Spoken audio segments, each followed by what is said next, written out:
Okay, I'm back for part two about how to build confidence in yourself.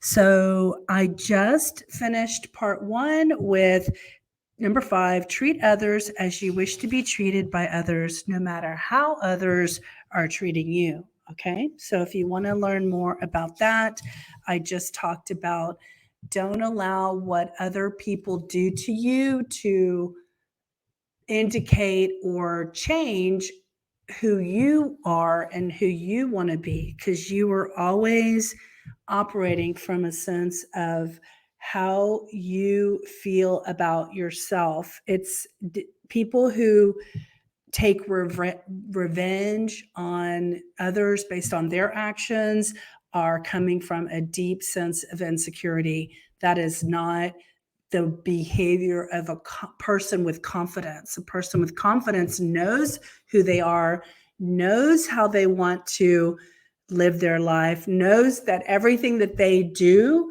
is going to be either adding to their confidence or chiseling away at their confidence. So they make decisions based on what is right by their own moral standards and compass or what have you. Remember that definition of integrity talked about uprightness. I mean, it's kind of a weird word. I don't think we really use that word, but that's kind of the same way, like just based on what you think is good and right for you. That's how you make decisions, not based on how other people treat you, but who you want to be in the world. So don't make your decisions for yourself based on what other people think you should do. So, of course, I made this disclaimer in my previous one. If you're like a child and you live under your parents' roof or your care provider, your caretaker's roof, you obviously have rules that you have to live by until you're an adult and you're responsible for yourself. However, you can still like hear what people have to say, hear them out. A confident person is comfortable allowing other people to share their truth, but then yet makes a decision based on what's right for them, based on their set of circumstances and their set of their perspective in their head. They don't make decisions, well, my friend wanted me to do this, so I did it. That's coming from a place of a not stable self foundation. That's coming from a place where maybe you're more focused on what other people think about you and you don't want to disappoint people. So you make decisions based on what other people tell you to do. But the more you build your sense of self and your sense of confidence, you check in with yourself and you say, is this a right decision for me? Is this a right decision for me right now? And is this a direction that I want to go in? The other thing to do when you're making decisions for yourself is to ask yourself, when I make this decision, am I going to be comfortable with the benefits and or the consequences that could happen based on this decision that I'm about to make? And I used an example of like, marrying some person. So, I was using that as an example because even though marriage can be temporary based on, divorce laws and your personal sense of, what you're willing to accept in as far as like your perspective of marriage. The thing is that based on this big decision, you're either going to, live with the benefits and or the consequences of this decision. So be sure that you've really, checked in with yourself and you're making this decision because it's the right decision for you. Because even if you divorce someone and you no longer have them in your life, there are instances where you're still connected to them, either via children or emotional connections. There's also energetic connections that you can still be connected to someone. So even once you cut off that energetic and physical connection, they're now a part of your history. And so they live in your history. They live in your story.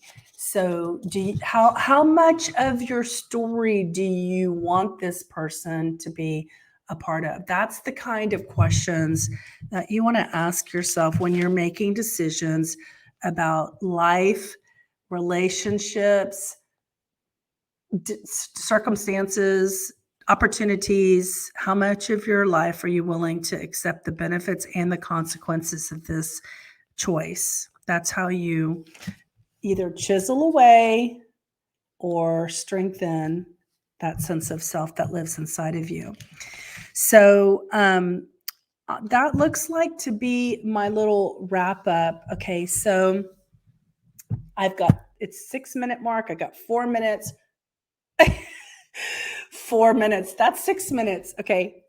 4 minutes. I've got 4 minutes to share this one thing. Okay. So earlier in the week, I was scrolling through my Instagram and a NFL player named Deion Sanders. He was giving like a motivational speech to someone, and oh my gosh, his words were so relevant to my life. And I just want to share this because I hope it's a nugget for you. If you do have confidence and you find that your confidence can rattle some people, then this phrase is going to be helpful. And this is his quote: "Don't allow my confidence to offend your insecurities."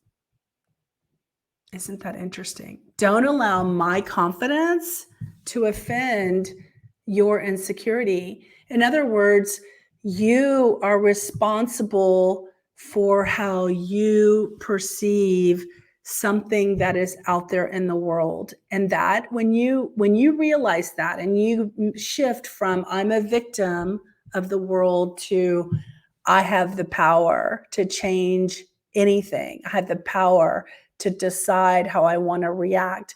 I have the power to decide how I want to respond. I have the power to allow this to crush me, or I have the power to allow this to fuel me, to get me going, to keep me moving, to keep me progressing, to keep me focused on my goal. That is such a big shift to living your life as a victor and not a victim. I think that's going to be one of my future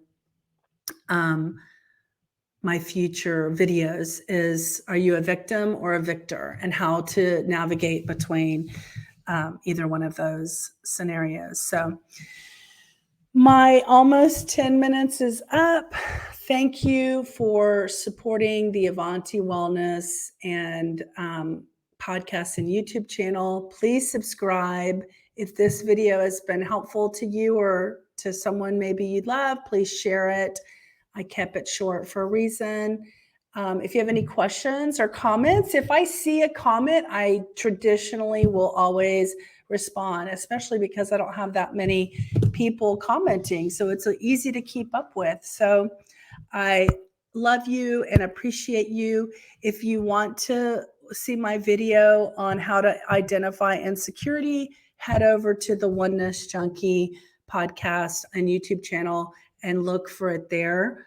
I don't necessarily feel like that's a topic I want to necessarily make a video for Avanti Wellness, but I did feel like how to build confidence is a big part of our wellness. And so I wish you all a wonderful journey to wellness. And I know, and I say this in my other channel, when you heal yourself, you heal the world. And compassion starts with you and me. So be compassionate to yourself, love yourself, and give yourself the credit for all that you've been. Bye.